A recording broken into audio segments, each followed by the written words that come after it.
శ్రీవేంకటాద్రినిలయః కమలాకాముకః పుమాన్ అభంగురవిభూతిర్నస్తరంగయతు మంగళం.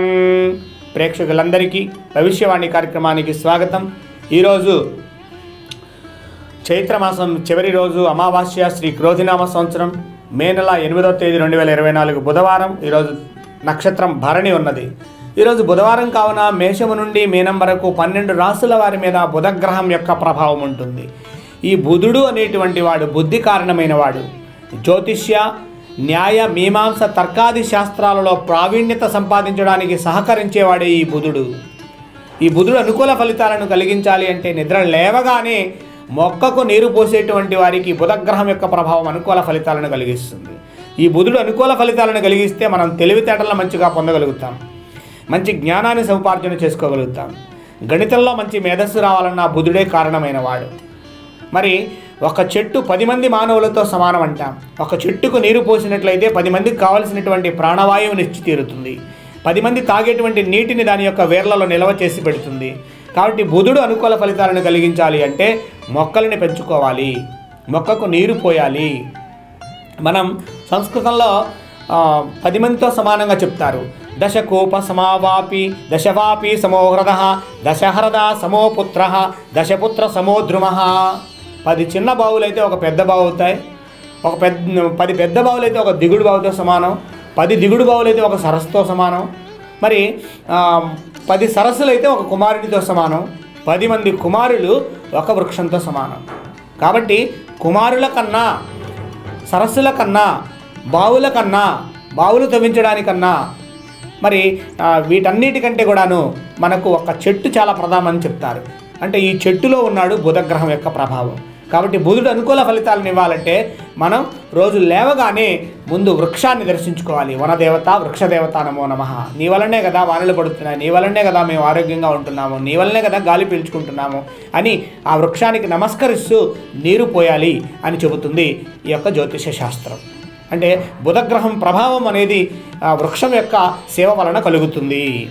మరి ఇక ఈ బుధుడు మనకు అనుకూల ఫలితాలను ఇవ్వాలి అంటే మేనమామ పాదాలకు నమస్కరించడం వలన, మేనత్త పాదాలకు నమస్కరించడం వలన, వారి దీవెనలు తీసుకోవడం వలన శుభ ఫలితాలు ఉంటాయి.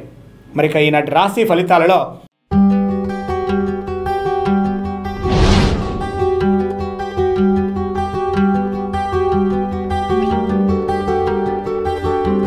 ముందుగా మేషరాశి.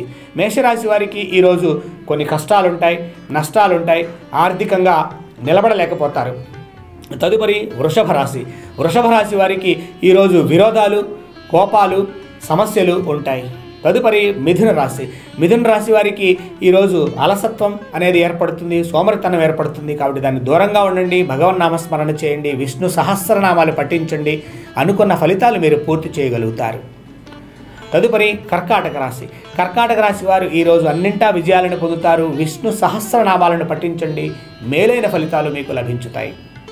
తదుపరి సింహరాశి. సింహరాశి వారు ఈరోజు సింహమై గర్జిస్తారన్నట్లుగా అన్ని విషయాల్లో కూడా మీరు ముందుంటారు. అన్ని విజయాలే ఉంటాయి ఈ రాశి వారికి ఈరోజు. తదుపరి కన్యారాశి.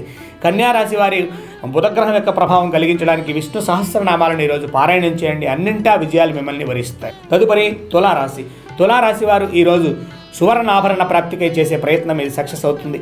భూమి రిజిస్ట్రేషన్ చేసుకోవాలన్నా, భూములు కొనాలన్నా ఇలాంటివన్నీ మీ ఆలోచనలు సక్సెస్ అవుతాయి. తదుపరి వృశ్చిక రాశి.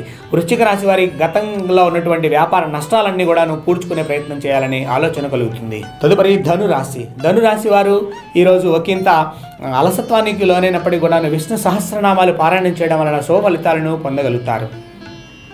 తదుపరి మకర రాశి.